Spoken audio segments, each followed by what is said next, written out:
on how to enable different accessibility features in Google. And by the way, I did earlier to our Virginian who's on here. I'm a native Virginian myself, moved up here a couple years ago. So, hi. Kevin, I apologize for interrupting you one more time. Does anybody mind if I record this for our other members who couldn't make it? Are you all, just give me a thumbs up if you're okay. So I have visual consent. Everybody okay? All right. All right, go for it. All right, so you're gonna be able to get in because the way the university has set up our domain management, sometimes it won't let other domains in. You have to have a @maine.edu account. So if you have one of those, you can use that to get in. Some school districts will work. It depends on the partnerships that they've established with Maine. If you can't get in, we're going to show our screen anyway, but we just thought we would give you access to our classroom that we were going to use today. So if you go to search Google Classroom and then click Join a Class, you'll see a place to enter in a code, and this is the code for our class.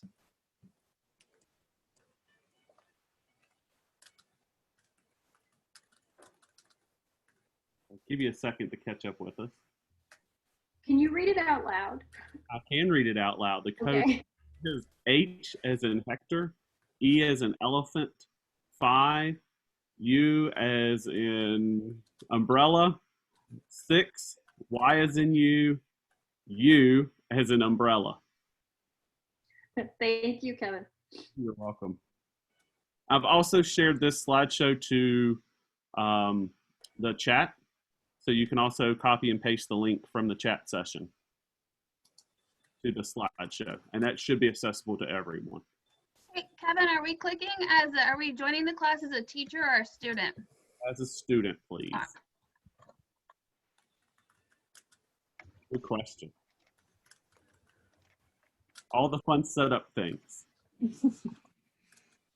Once you get in, you should see something that looks like this. Hopefully you're seeing my SPEDS Teachers Lounge.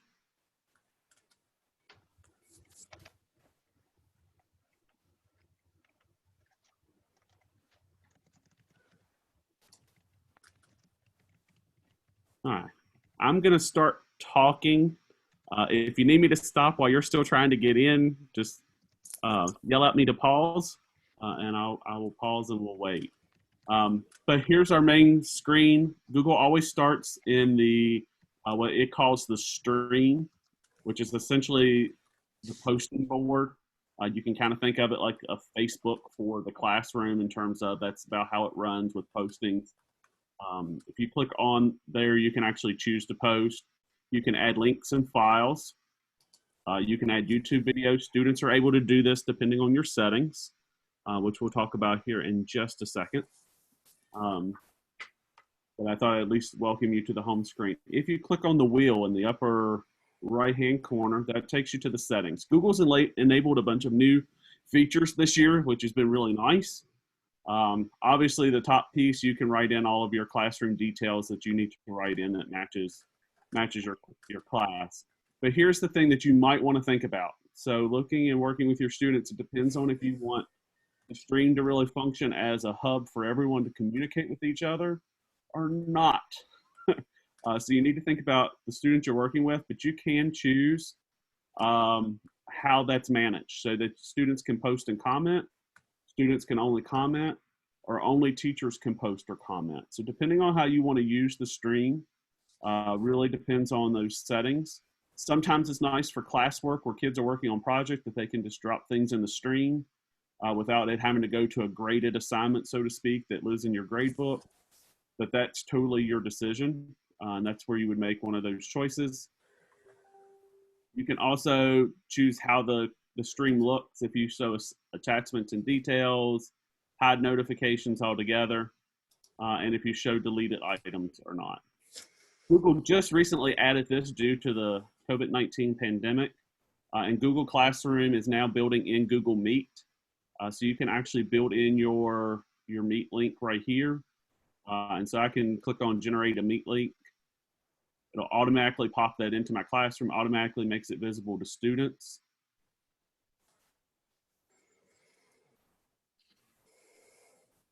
Sorry, trying to follow the chat window. I just happened to see the chats pop up. I can, if you want, I can read the chat questions as they come up. Would that be helpful? It would be extremely helpful. Okay, Mia was just pointing out that the view you're showing us is the teacher's view. So if you were to set up your own Google Classroom, this is how you would set it up. Your students wouldn't see this side. Is that accurate? That is accurate. Okay, just pointing that out. Any of this information. The other piece on grading is Google finally listened to a lot of feedback from teachers last year and has updated a lot of their grading features, which has been really nice and really welcome. So now you can actually choose how you calculate your grade, if it's total points or if you weight things. If you're doing grade reports, you can choose if you show your grades to students, as well as adding grade categories, which was also new this year. So I'm just going to tell it total points. I tend to grade on total points when I use Google Classroom, but that's totally your choice. Always remember to click save or you'll lose your settings. So that's Good a point. word to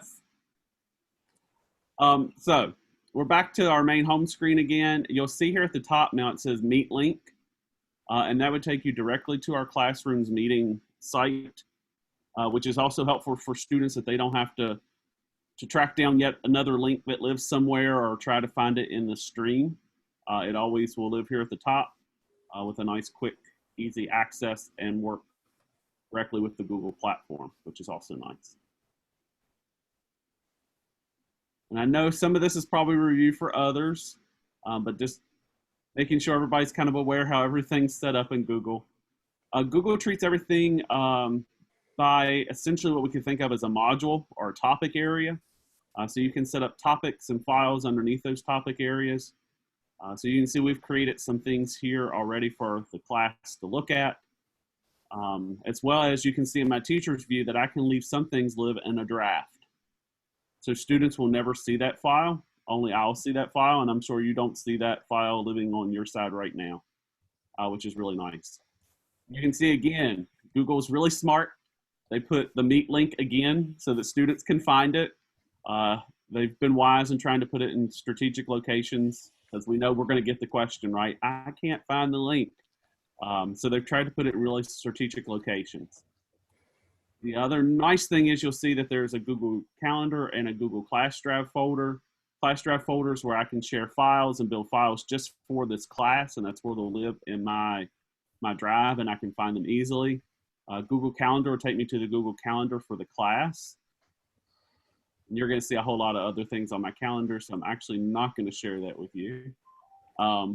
But it's nice for students that, especially if you create assignments or tasks or things for them to do, it lives in the Google Calendar and it will sync with their Google Calendar because they've signed up for the class, which is really nice because then it's built-in reminders for students. You can then work with them on setting reminders for when things are due, and it'll come up and remind students, which is nice. I will also tell you that once you have a student who has joined your class, every time you post something, Google generates an email to them saying you have posted.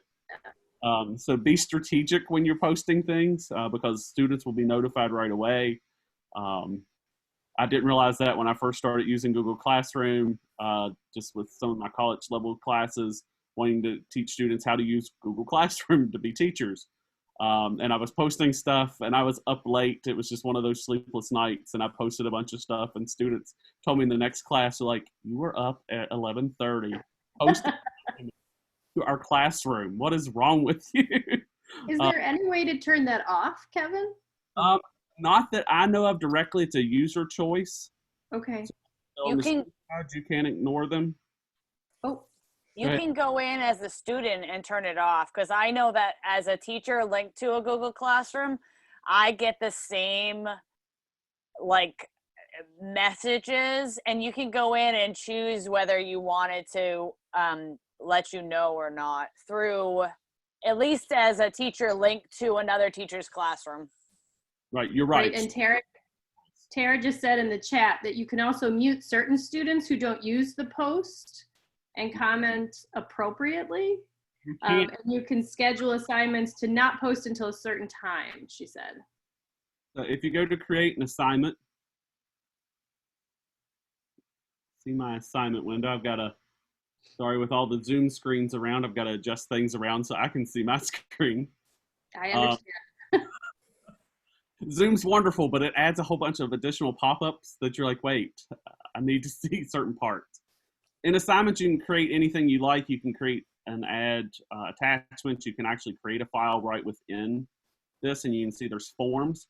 Forms are great because you can actually set those up like quizzes and have it automatically import the grades from the quiz back to you. So if you enter in information correctly, it'll actually auto score things and feed it back to you, which is wonderful. And then you can either have it automatically just put them in, or you can go in and do a double check and approve them to be posted, which is nice. Obviously, you can add instructions. This is something new that Google's also done, which is really nice. You can choose what class you're posting in. So say you're in one class, but you happen to remember, oh, I need to also post this in an additional class. You can choose to post this in 2 classes at the same time, which is pretty convenient. I actually don't want to do that right now, but you can also, well, there we go. If you're only posting in one class, you can also choose what students receive the assignment. It's by default all students, but say you've got students that are working in group projects and they need to submit a certain assignment for that group project, rather than creating like 5 assignments and everyone posting to the same one or making sure that they follow the same directions. I can choose who actually sees this assignment. It's as simple as checking some check boxes, which is super convenient. You can obviously assign points and due dates, and you can set the due date at any time you like. Then it's going to ask you, would you like to share this as a certain topic? You can create new topics. You can put it within an existing topic. So say I add this to resource share.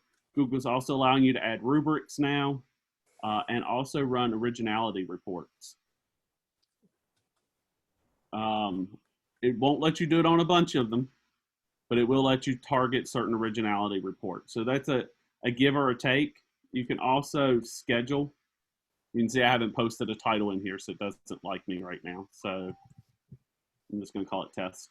You can also choose to save it as a draft, which will just leave it there and students can't see it while you're working on it. Or you can schedule it to post at a certain time. And then it will be only visible to students once it posts. And you can also see now I can actually create a rubric. And I can import it from Sheets. I can reuse rubrics. I can create rubrics, which is pretty nice and convenient that I can do everything right inside of the assignment. So that's a general kind of walkthrough. Is there anything I missed from the group who wants to highlight something else? Just wanted to hit some of the key features. I think the one thing that's nice too is you don't have to put everything in as an assignment. If it's just a material, you can put it in as material and then they don't have to turn it in, because everything you put in as an assignment, it's going to show up on their to-do list. Right. And so there may be things that you just want there for them to use, but they don't need to turn it in. That's exactly right. So you can post it as a material. That's what I'm showing right now. You can also post questions. You can do a quiz assignment. The other nice thing is, like, if you do an assignment and you create a document, you can choose to share that with students individually or as a group, and you can create it as a template. So say I have like a research paper and I want kids to use a certain formatted title page and I want to remind them how to set that up. I can go in and do that and then push it as a template. All the students will get that. And then when they go to submit it back, the file automatically changes and attaches their name to that template. So if I'm looking in my class folder, I'm going through the files, so it'll automatically name each file with my students' names, which makes it super simple to track. But great points, thank you.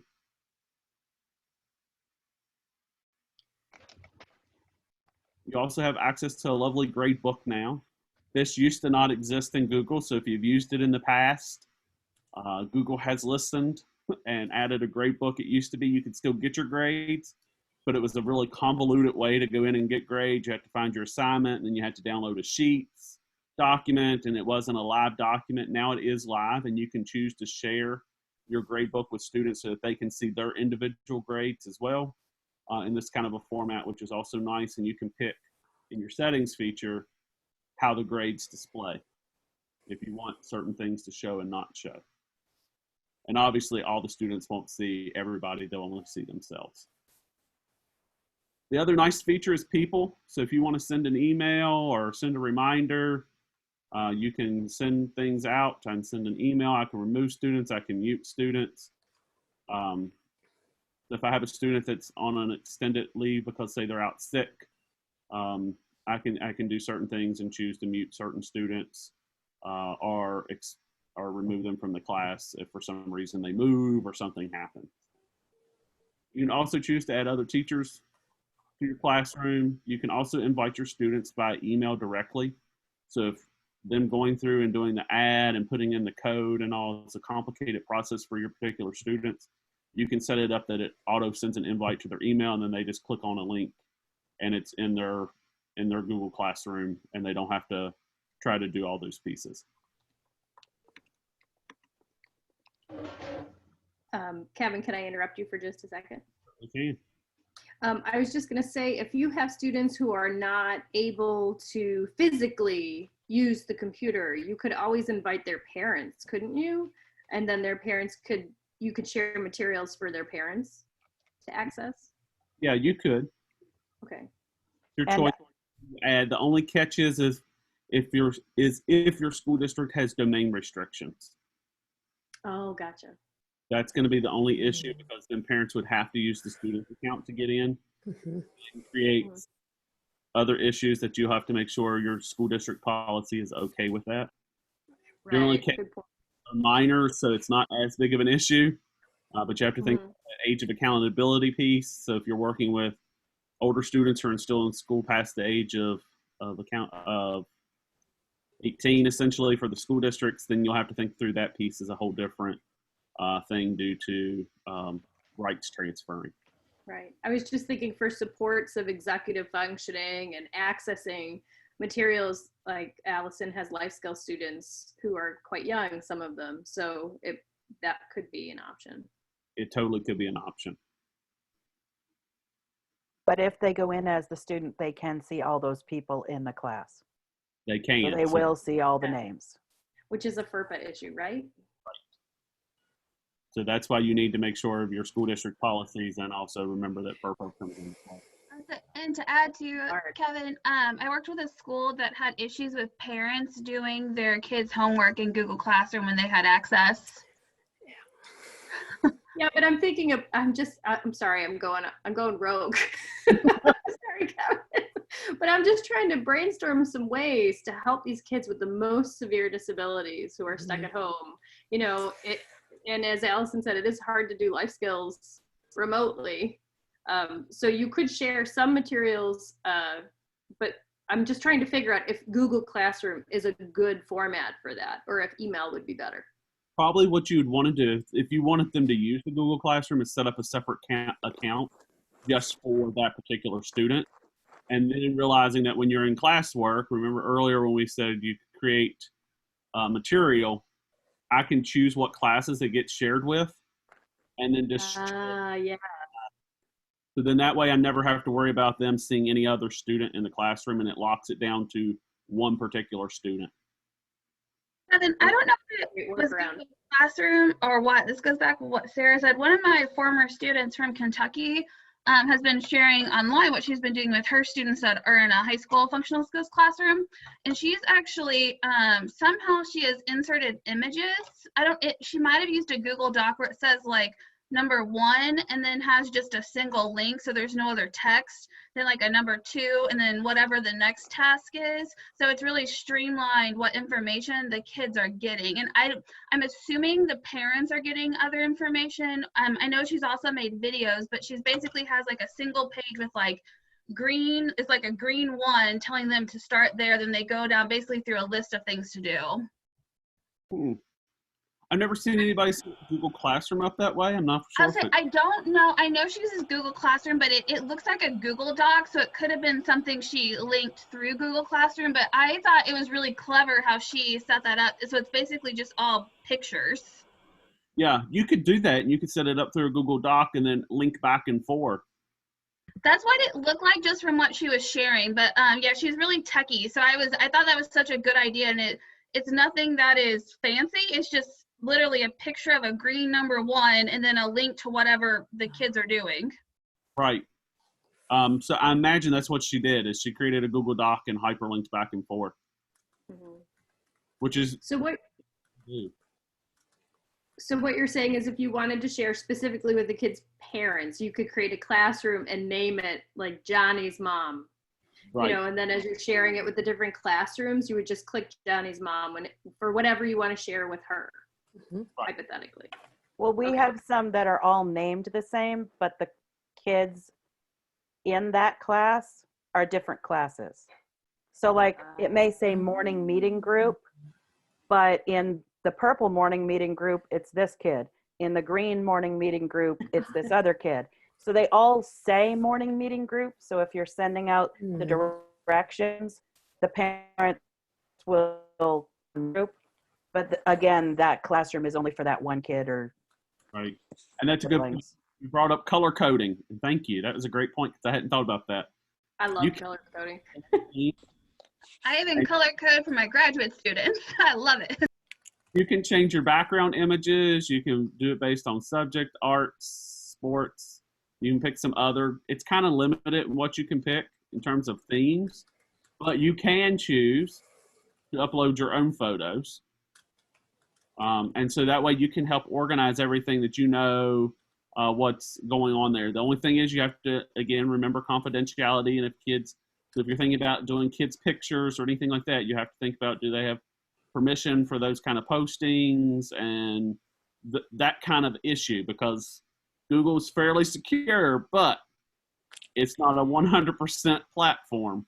So far, they've not been in the news about being hacked, but you never know. So I always err on the side of caution to not make it too personal. Granted, now if a kid adds their picture, you can see in my account, I've added my Google picture. So it's going to have my picture. So that's something you have to think about as well with working with younger kids. Will anybody else from the group jump in?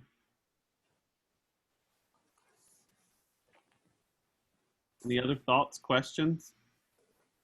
You've done a great job, Kevin. This is Denise from Virginia. Did you mention anything about uploading videos? I did not, but that's a great piece to think about. Let me jump back to classwork. So if you go to create, and Google will consider that as a material. If I do a video and I click on add, YouTube's automatically set up to work with this. If you don't use YouTube, because some school districts don't, so you use TeacherTube because that's cleared, or your own platform. At the University of Maine, we use Kaltura. You'll have to find the shareable link, and you'll insert it as a shareable link that will allow you to share that particular video. As a matter of fact, if you give me just a second, I'll show you what it looks like with a link. I want to remove the link. I don't want to go there yet. Sarah Flanagan and I were just trying to figure out how to put Kaltura videos on Google Classroom. Not even a half an hour ago. I sent you directions, Sarah.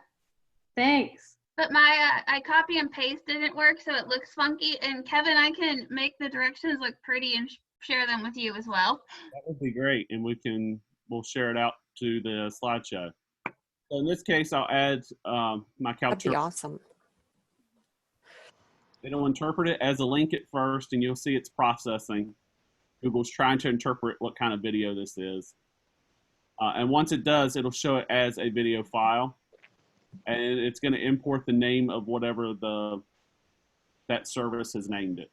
YouTube, the nice thing about the YouTube link is the search is automatically built in.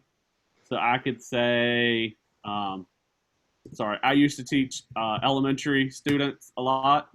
So I will do the Elmo slide from Sesame Street. It was pretty popular. you haven't done it, you need to try it. I've even made some of my college students who are looking at elementary education participate. And so most slide builds in. I'm adding this as a material. I'm going to pick a topic, add this to resources to share, and I'll post it. Under resources to share, you'll see add video test. If a student clicks on it, it pulls us as individual boxes that I can actually click on. And then it'll hyperlink me directly to that video.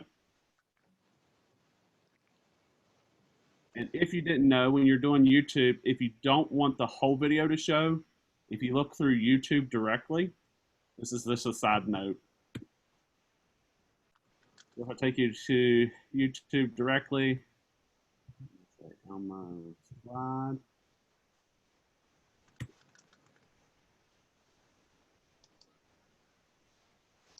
And I click on the link for the video that I want. Sorry, it's going to probably start on me before I can get to the pause. No, okay. You can actually choose on the share setting. You go to share, where to start the video at. So if you don't want it to start immediately at the beginning, say for some reason, the first part of it's a whole bunch of just people getting seated because it's some kind of talk, or if it's whatever, you can choose where it starts. And the way that you do that, and you see like I don't have an ability to change that, you just slide your slider to wherever you want it to start, and then you click share, and then you'll click the at start. So that's exactly where I want it to start, and then I can copy that link, go back to my Google Classroom. That's so cool. I didn't know you could do that. Yeah, I do it a lot for, especially like if you want kids to watch some speaker, and it's everyone getting seated and then thanking everyone for being there, and that's not relevant to your Right. class. You only want them to see the person who's actually speaking. That way I can That's awesome. avoid certain things. And then you'll just add that as a, you can still choose YouTube, but this time you'll tell it as either a URL because you already have the URL, and then click add. The reason you do that direction is it just allows, and it's going to tell me I've already attached that file. It helps it interpret it a little better when students are getting to it, and encodes it automatically as a YouTube video, so it interprets it better. That's the only reason you go through the YouTube. It also helps them with like screen readers and things like that, so it's encoded better. Kevin, this is Bill Anderson. Can you set it to start and stop at certain points? Can you set it to stop as well? That's a great question. YouTube won't let you stop it at a certain point, unfortunately. Yeah, too bad. At least not yet. It'll only let you start it at a certain point. Yeah. Or at least not that I've found. That doesn't mean there's not a setting somewhere that It you would be nice if it were an inequality, you know, then you could set it out to be, you know, greater than or equal to, and then less than or whatever to get it the damn thing to stop. And yeah, all right. agree with you. Yeah, okay. Something for Google still to grow. Email them. I will tell you, Google actually is a good company that does try to listen. They've been very responsive over the years. So if you have feedback, send them an email about feedback. They are always listening. And as a matter of fact, we're going to talk about some of the new accessibility features that they've added because they've been listening, which has been nice. Any other questions over just kind of Google Classroom in general? Kevin, we had talked about looking at kind of like calendars, scheduling things, maybe how you group and folder things. I don't know if that's of interest to people. Just throwing some ideas out there. It's for you all. If you have some questions, or Kevin's kind of the master of Google Classroom here, showing us the tricks. I have found with using this with the kids, because we're using this pretty consistently with our kids in BZ, taking the notifications out of the stream was much more helpful. Hiding the notifications from the stream so that they're not seeing everything come up in classwork as well as come up in the stream.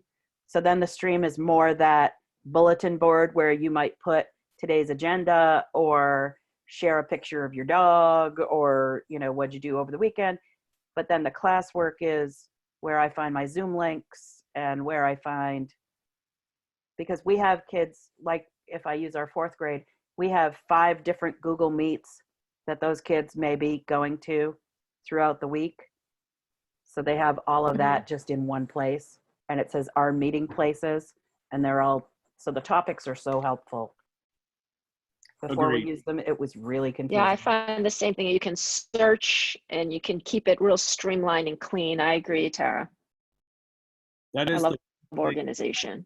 I hate the stream in some respects because it is so cluttered. So kids who deal with a lot of visual issues or organizational issues, I get why it's there, but it's also super annoying. I wish there was a way in Google Classroom that I could enable certain tabs and disable certain tabs. So under certain circumstances, like I wish I could just tell it, don't show the stream at all. I don't want Right. to give me Yeah. and grades. Don't show me. Can you hide the notifications and just show them what the stream looks like different? So like if you go up into your settings, because it changes it so much. So like where it says show condensed, if you say hide notifications, save it and then go back and show the stream. And it reduces it all down to that because all those other ones were classwork. Right. That's So- such a big difference, especially for those kids with anxiety or executive functioning issues or ADHD. You know, it's overwhelming. Right. And by But- doing it allows the stream now to really kind of function as a discussion board versus a notification panel of every little change that you've ever made. So if you would go in and post anything, it automatically would pop up in the stream. Can you do that one more time? Okay, I certainly can. So Just- to get rid of anything, you go to your settings wheel, which is the little wheel up in the right-hand corner. You'll scroll down to general, and where it says, Oh, classwork on stream. Okay. tell it to hide notifications.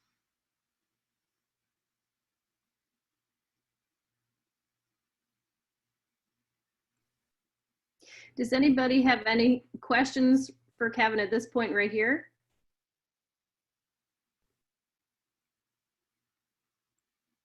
I don't see any in the chat either. So I think you're good, Kevin. Well, then I'm going to jump over and talk just a little bit about Google Docs, Google Slides, some accessibility checkers, screen reading, closed captioning, Chrome extensions. And the last one that is just here, it's not a link. So if you access this slideshow, all these are hyperlinks that you can access, is contrast issues. So making sure everything that we build for our students, we're thinking about contrast issues and sizing issues. I know personally I'm colorblind, so certain colors just don't work for me. So if you put like a pink against a certain color of green, I'm not going to see it. I know some things look very pretty, but it's not always accessible. And that's really thinking about in your slideshows. If you build a slideshow, that it can get really challenging. So I'm going to just create a new document. Give it a second to load. My internet's being pokey. There it goes. Google setup, you can actually just title anything that you'd like. I'm just going to call this the test. And it'll allow you to title, and then it's going to keep saving real time as long as you're connected to the internet, which is great because if power goes out or anything like that, it's going to be real time saving. You can also set up, if you download Google Drive to your desktop, there's a client now that's available for that. It's an app. And you can actually choose what files will sync offline. So say you're working on a document and you're on metered internet or satellite internet where you don't want to be connected all the time working on a document, you can choose to have it download it that you can work on it and still be in Google Docs. And then when you connect again, it'll resync so that you can choose what that looks like. So you can make those changes. And you see right now, it says right now, all changes are saved in the drive for me, which is also nice because then I can see my version history. So if I made a change, or if I wanted to change something, I could easily change it. Let's see, Bill raised his hand. Bill has a question. He's raising his hand. Yeah, kind of tangential in a way, but since we're in docs, I have a way of managing my students with around the whole sort of executive piece. I use a work list with them, and we manage that day to day, and it has everything on one page in one sheet. It's 8.5 by 11, and it's their day, it's their status quo, and it works really well. We can go there. I mean, they can see what they've got to do, when they've got to get it done. They can project when they want to do it. I found it works really well, but I've been frustrated. You used to be able to create a form where you had column and row headings, and then you could have live fields in which to type information. And I'd like to be able to do that with my students, but I can't find a place to do it. Somebody suggested Sheets, but everything is live there. So do you know of any place to go to do something like that? So tell me again what you're trying to do, and then give me a second to think. All right, well, I'll share maybe I'll share something kind of, I guess I can't. I can try to work yeah, around. let's just, yeah, let me, are you there? I'm here. Yeah, let's say I have a work list, what I call a work list, and down the left-hand side on the rows, a series of rows, let's say they have 6 courses. I have each of their courses with a teacher name in there. And then next to that might be what is due. So that's the second column. And so by course, they can see what they've got in front of them. I also put their grades down so that, and when you get to high school, it's about credits. And so, quarter 3, here's what you got, Johnny. You got a 67. Guess what you got to be shooting for quarter 4 to average out a passing grade. And so I let them track their grades. And so I go right across and I create this series of columns. Column for comments and all the rest of it. If I could freeze down the left-hand side, the courses, and across the top, all those headings, and everything else could be live and it could change. And the framework for this thing wouldn't go away. Right now, I can't stop any of that. Go ahead. What you can do is you can set it up the way you want it to and download that as a PNG or a JPEG file with the files that you have. So like, let's say you put in all the teachers' names and all the assignments. Yeah. And those are the ones that you want to freeze. Yeah. You can put that in, save it as a JPEG, and then you can insert it in a Google slide as a picture. And the kids can't change those parts. They can only change the text boxes that you then put in. Okay. Yeah. Thank you. I'll try that. That's a good solution. Well, I got to tell you, this works really well. And I can even share it with mom and dad if I need to, so that they can go take a look at, Johnny's situation, and they all can share it at home if need be. Just haven't found a way to keep it stable. Thank you. You're welcome. Sheets will also let you do something similar to that, but you've got to know a little bit more how to use Sheets to get it to do those certain things with scrolling. And then you used to be able to insert those back into a Google Doc. So then that way the Sheets was then running inside of Google Docs. And then you just set up your sheet, and then it would real-time talk back and forth.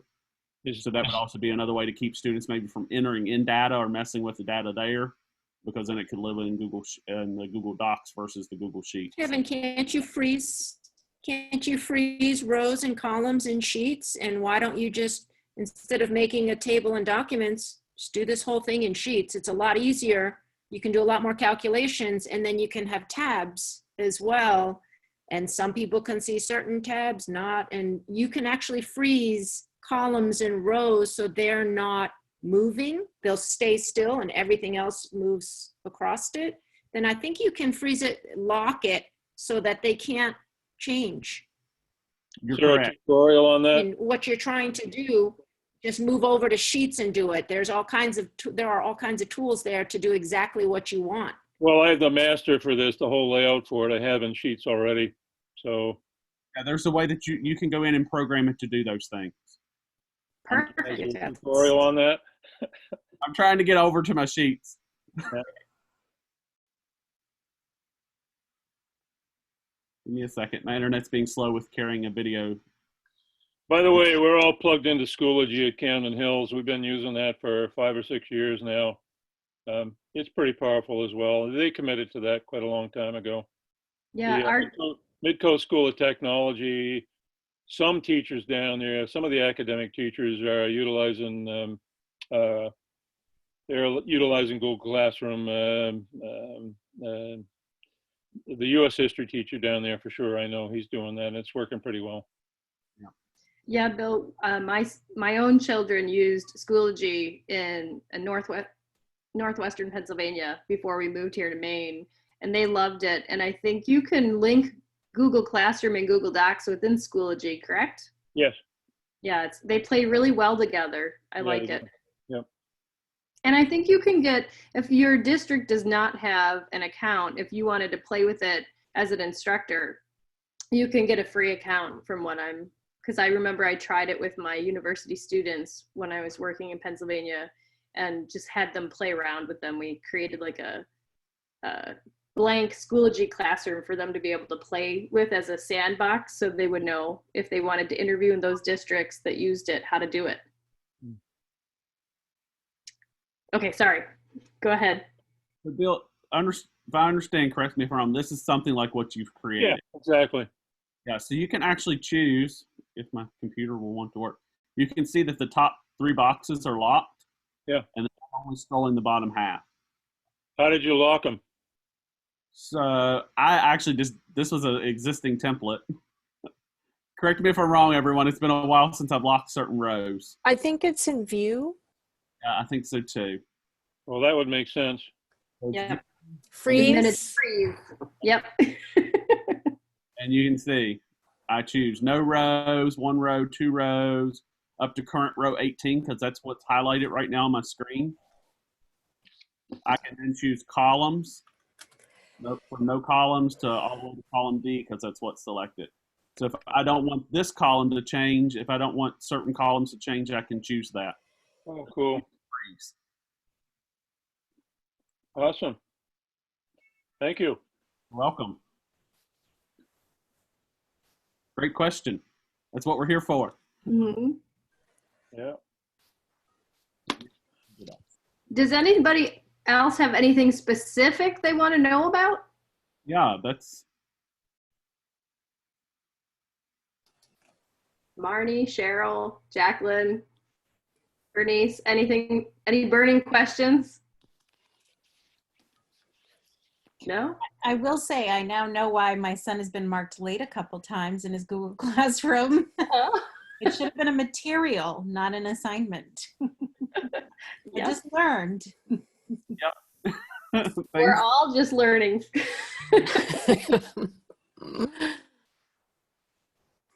So in Google Docs, obviously you can do a bunch of different things with it. You can also do something new called add-ons. So there are certain add-ons that do certain features and certain things, such as math type. So if you're teaching math, or you're using, say, teaching a foreign language for accents and things like that, documents to forms, which is also a very helpful piece. And there's all different kinds of tools that you can add on, some free, some not. So that's something you'll have to know as to what's free, what's not free, and you can usually find that in the information about the apps. So there's a lot of nice little apps that are built in. Grammarly is one of those. So if you're a Grammarly user, have seen the advertisements at some point on YouTube, Grammarly can be built in to work to help students with their writing, which is a great tool for students individually. It's not always correct, but it's definitely a great starting point for editing. You can also see there's music pieces and other showing paragraphs, showing your formatting, all kinds of wonderful tools that are available. There's an extension I just learned about called Talk and Comment, and I've actually been using it to add audio comments to my students' papers. If I upload their Word docs to Google Doc, I could just talk and it automatically, you know, gives me a link that I can then add as a comment.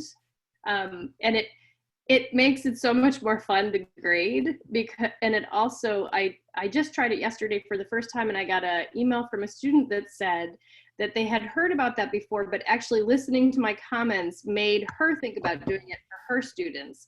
Because she said she didn't realize how much she missed hearing my voice. And that just hearing my voice instead of reading text made her feel like a social connection that was missing. So it's called Talk and Comment. Is that running through your Chrome browser, or is it using directly through Google Docs? It's a Google Chrome extension. Excellent. So you would go to your Chrome store to find that, everybody. I'm making a note of that one because... Oh, it's amazing. Also, if you use Rubrics a lot, there's Rubric or Doctopus that goes right through Google Docs. And those are good. You have to play around with them a little bit, especially Doctopus. Doctopus is more of what we would call a field manager. So if you used to send out those emails to like a whole listserv of people and it had certain fields that it would fill in, I use it for mid-trimester checkups. Go check here, having this stuff in, and it'll just pull the fields over that I want. But the first probably 8 times I used it, it came out wrong. So you have to play around with it. That's the same way with all of this I'm showing you. Playing around with it tells you a lot of different things. And thank you for sharing. One of the cool things that Google's doing now too is you have voice typing capabilities that are built in. I can actually click to speak. So if you're working with students who need that support, or say you're on a video conference and you need some transcriptioning, granted it's not perfect and it's not the preferred method, but in a pinch, it helps. So you can see that it's not fully correct.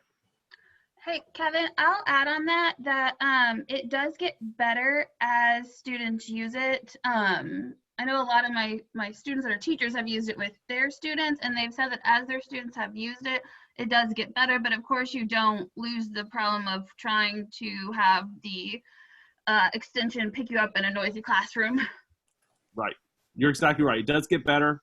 Google is using AI to try to make it better. It's not perfect, but it's getting better. But it's free. It's free, right? Free's a great number. Google's also doing accessibility settings, so I can turn on screen reader support, turn on screen magnifier support, and different things like that as an end user to support myself. It's also got built-in Braille support now as well. So there's some great... How does the built-in Braille support work? That's a great question. That's something I had not seen until I was preparing for this. So I haven't been to the university and grab our refreshable Braille display and hook it up to see if it actually works. Hey, Sarah, I think it just makes the document more accessible from what I've looked up for 564. Okay. Like they have to use a Braille reader with it. I think it automatically, I think it helps detect the device, but then it also helps just make the document more accessible with recognizing what is text versus an image. That's so cool. So Google's coming a long way. I give them a lot of credit for trying and being responsive. On the links inside, if you click on this link, which is accessibility for Google Docs, I've linked Google support document for everyone that tells you a lot of different pieces, tells you how it works with JAWS and VoiceOver and some of the other leading software. And some other accessibilities. It tells you more about the Braille display, screen magnifying, typing with your voice, keyboard shortcuts. So Google's got a help document about that, and I've linked to that for everyone, but I won't go through it specifically. If you look at slideshows, there's also, I've linked to that, a hyperlink as well. I'm going to go to present for just a second. Hopefully everyone sees this screen. I've got to switch my share. Does everyone see my full screen share right now? Yes, it says loading though too. Okay. The joys of internet sometimes, right? Does everyone see it? A couple people have to leave, so I just want to say thank you for joining us. I think Bill had a package being delivered. Bernice has to go. Well, unfortunately, you can't see it on my side right now, but on Google Slides, when you go to full screen, Google has a new feature now called Captions. And so Captions will actually run real time transcription through your slides. You can see mine's running at the top of my screen. I can choose where those run, either at the top or the bottom. So that's a choice that you make. I've chosen the top just because I tend to have more room at the top of my slides than I do at the bottom of my slides for students. It just keeps things cleaner. But you can do that and it'll actually run real time, which is really nice. So you can see I can choose top or bottom. I just move them. It's just a choice feature. I can also choose the size of my text. So it'll change the size to larger. That's really important when you're thinking about people who have different vision capabilities that might need enlarged text that you're setting it up that way. It's also really important that once we're all back in the classrooms again and you want to still use some of these great cool tools, that it's easier to read on your screen at the front of the classroom than if you're using the small text font as well. The bad part and the downfall of this is Google doesn't create a transcript at the end. So it's only what's functioning at the present, but you can get free apps on your phone that will actually do transcriptioning for you in the background. Otter AI, otter.ai is a pretty good one that has pretty good success rate with its transcriptioning services, and it'll produce an editable transcript at the end of your conversation, which is really nice. You can also do it through Google Sheets with the voice turned on, but that could get hairy in terms of it relaying all that different text back and forth to Google and something messing up somewhere. And I'll echo Kevin's endorsement of Otter, whatever it's called. I have a moderate hearing loss and I use it at presentations and when I'm in large meetings, and it works really well. I was going to add too with the Google Captions. Oh, it's even doing me. How impressive. I have started doing all of my any recorded PowerPoint this way just to promote accessibility. And when you do a screen recording, it also does record the captions. Correct. One other thing to mention is that if you use Google Meets for your classes, it will use, you can turn on transcriptioning services in your Google Meets as well. The cool thing about Google Meets, though, with its transcriptioning service, is since everyone's logged in under their unique individual Google accounts, it'll actually tell you who's speaking. So it'll actually come up with a little picture or a little caption right beforehand of saying, you know, Kevin Good is speaking. And then it'll start typing out my information. So that's really helpful in a big class where a lot of kids are talking, that you can do that. So that's one of the new features that I've appreciated.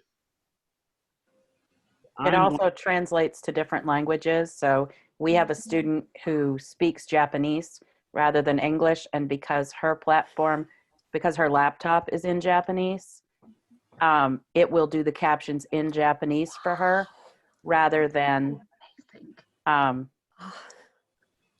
we use it as a workaround because several times my mic has not worked with my students while I'm trying to do the Google Meets, and they're like, I can't hear you. And so for the first 2 weeks, that was a really hard thing. And now I have a fourth grader who goes, never mind, I'm just going to read the captions. Just go ahead and talk. And so, you know, this 9-year-old is like, never mind, it doesn't matter if the mic doesn't work, just talk. That's universal design for learning right there. Yep. Wow. Education is never going to be the same. No. It's which is awesome. It never is the same. Well, true. But I feel like we've been a bit stagnant, maybe. Oh, yeah. Shall we say? Fire under all of our bottoms. Yeah. And special education has always been the leader of innovation. Yep. I have a saying that my students have kind of made fun of me for, that special educators are like the special forces. You know, we're the Green Berets Yeah. of the education profession. True. I Exactly like right. that. One of the other things I forgot to mention with Google Docs is you can actually do, and another things is Grackle. So it's the Grackle suite, which is Okay. accessibility for output, which is really important if you're putting images in your document, or if you, even if you look at like our PowerPoint, you notice I did my best to try to point out some accessibility features. So our alt text is enabled. So I've said this was a decorative image because it really played no meaning to the slide, but I still described what the image was. So you can go in and build those things, and Grackle will help you check for that, which is really important in this example that I'm going to show you when we think about our screen readers and what it sounds like when we use them. Hopefully this video will pick up. So if we're in Google Docs and we've programmed them correctly. Oh, that's the corrected version, Kevin. Does it work? Right, it is the corrected version. So this is what it sounds like with it being, with you actually using your alt text. Write the definition for each of the vocabulary words. 1. Image of a microscope. Vocabulary word, microscope. Definition. Which is wonderful, right? Helps the student. That's amazing. And Grackle will help us pick those things up if we've forgotten one or we forgot to click save. When we were doing, a lot of difference. if you don't have it, this is what a student would hear. Write the definition for each of the vocabulary words. 1. Definition.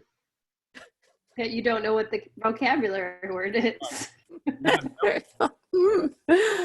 thank Sarah Flanagan for sharing these with me. Yeah, this is actually an assignment my students in my UDL class have to fix to get them thinking about accessibility, images they use, the alt text. They use Grackle and other tools, and this was, I think the example was made with Read and Write Gold, but I require them to go back and listen to their worksheet as well, so they can understand how someone who, even if they can see it, how they might experience this, you know, Google Doc by just hearing it. Which is hugely important. Other things, YouTube also does closed captioning on its videos, but I will warn you that a lot of those are what some friends of mine call craptions. Yeah, they're horrible. Yes. Unless they're done correctly. YouTube is doing some things now where you can suggest edits back to the video person who uploaded it to fix their closed captioning. So they're trying to do a community effort to make their captioning better, but it's a choice on the video's uploader if they let people participate in fixing their captions. So that's something to be aware of. Just don't automatically expect because you're showing a YouTube video that it's instantaneously accessible, because it's not by a long shot for the most part. Unless you're using places like the Cedar Center or Iris or some really reputable places that actually go in and fix their transcriptions. It's a hit or miss with the rest of YouTube's videos. Kind of I hadn't realized how work intensive that was until my sister-in-law, who works for the Truman Museum out in Missouri, they needed something for her to do as an archivist at home. And so she is recaptioning all of their YouTube videos. Ever. 6 hours it took her to do a 35-minute video. So wow, that's why the magic of when you were talking and the words were coming out and they were coming out correctly, and then Sarah was talking and her words were coming out correctly, that is truly magical when you have to be the person typing it all in. That was grackledocs.com. I put the link in the chat box for everybody. And to plug it. Oh, sorry. Go ahead, Sarah. I was going to say that'll be saved since we're recording it. I'll share with everybody on the Maine CEC mailing list. I'll send a link and I'll send the chat book box transcript and everything. And right now, Grackle is free, but there is a cost. I think it's like 99 cents a month after that. So it's not a lot, but they are making it free right now because schools are so Google Doc heavy. Right. They actually tell you that here. It's free until June 30th. Yeah. Okay. It's not very much after that, but it is a month free either way because I always have my students play with this website and use that tool. The other thing that's new and coming, but we're not there yet, but it's something for us to think about as we move forward with our students, is audio descriptions of videos. So that's now actually into legislation, and we should be starting to do these things. People are still behind on it. But it is audio descriptions, and YouTube has a few of them. So I'll show you how it works when From the we're creators actually of finally Tangled getting and Wreck-It Ralph, Disney. A carrot-nosed coal-eyed snowman shuffles up to a purple flower peeping out of deep snow. That's cute. It's actually really fun to watch, but it makes you really conscious. I challenge my students when I do this. If you're blind and you're trying to watch something, what do? All you hear is the text. You have no idea what's happening in the screen. And so that's one of the things I talk about with accessibility with my students, is thinking through what are we choosing, and are we making sure that we're accessible to everyone in our classrooms. So this is new that we're starting to do this. Not everybody's doing it yet. If you have an Apple TV product, since we're all homebound and watching so many things now on our devices, you can actually go in and search. Apple has been doing some great things with accessibility. You can actually search for movies that have audio descriptions already built into them. So most of the new movies that are coming out do. And so if you have bought a movie recently from Apple, you can actually go into your settings feature and turn on audio descriptions for some of the movies that you're watching. Some of them are better than others, but we're getting, and it's a neat thing to see.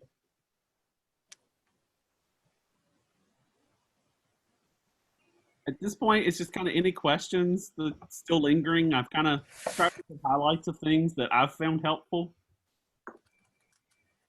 Thank you so much, Kevin, for doing this. It's been fantastic to have it in just a very informal session like this, where everybody can jump in and you don't feel like you're talking over your boss, you know.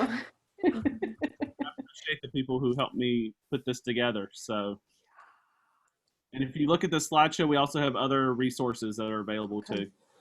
There's like a cheat sheet on Google Classroom and some other resources. Maine AEM, Maine Site resources that are available. Maine Site's great if you're looking for some PD hours. I'll plug them for a minute because they have webinars.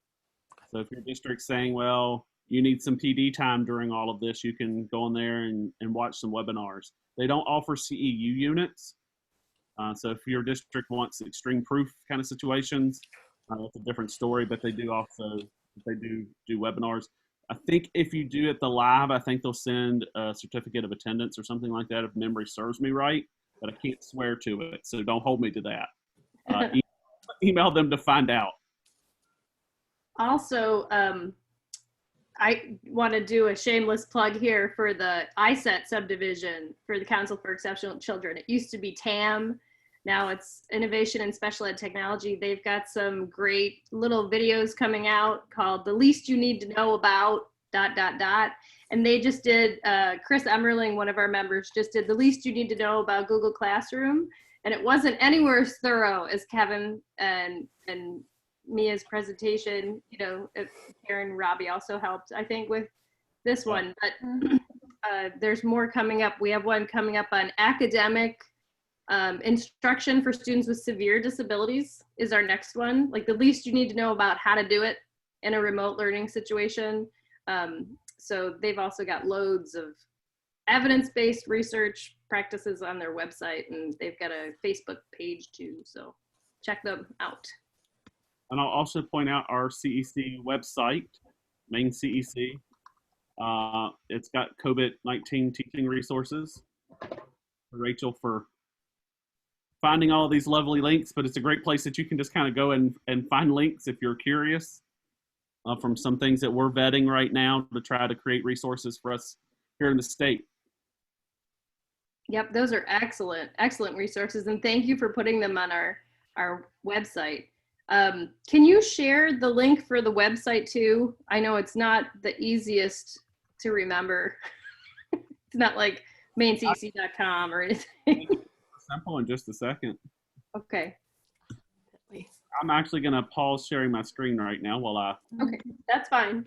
And I'm going to actually try to stop sharing my screen. There we go. While I create the link for everyone. So now you can hopefully see each other, not stare at a computer screen anymore. That's okay. Thank God it's Friday. Yeah. So Jacqueline, I don't think I've met you.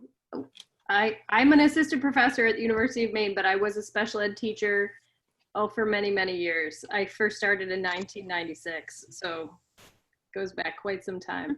What do you do? I'm a high school resource special ed teacher, and I mostly teach English. And ironically, this last week, or last 2 weeks, I've been trying to do a Google Classroom. I haven't gone live yet with kids because this is all new to me, and I've been trying to teach myself.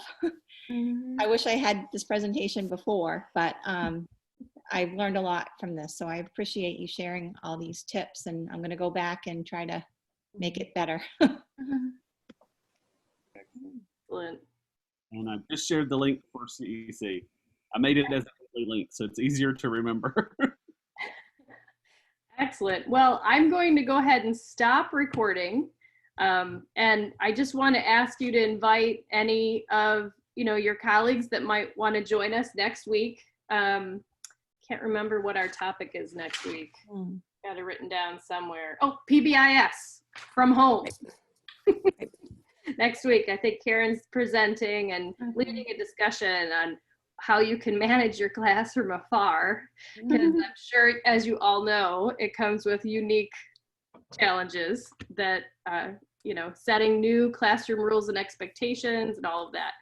So Karen's going to lead us in a discussion about what we're all doing and evidence-based tips and whatnot. And she does work for the State Department of Education. She's a PD coach for their PBIS too. So it should be good. She's also done, I'll plug Karen as well, she's also done extensive work training teachers on PBIS, like extensive work. She's actually, I think she's a certified trainer actually, or working towards it. Yeah, and she's a former kindergarten teacher, so she's been in the trenches too. But please share this link with as many people as you think would benefit. I was surprised to see somebody from Virginia. When I look at the registrations on my Zoom meeting schedule, I see we have a couple people who are registered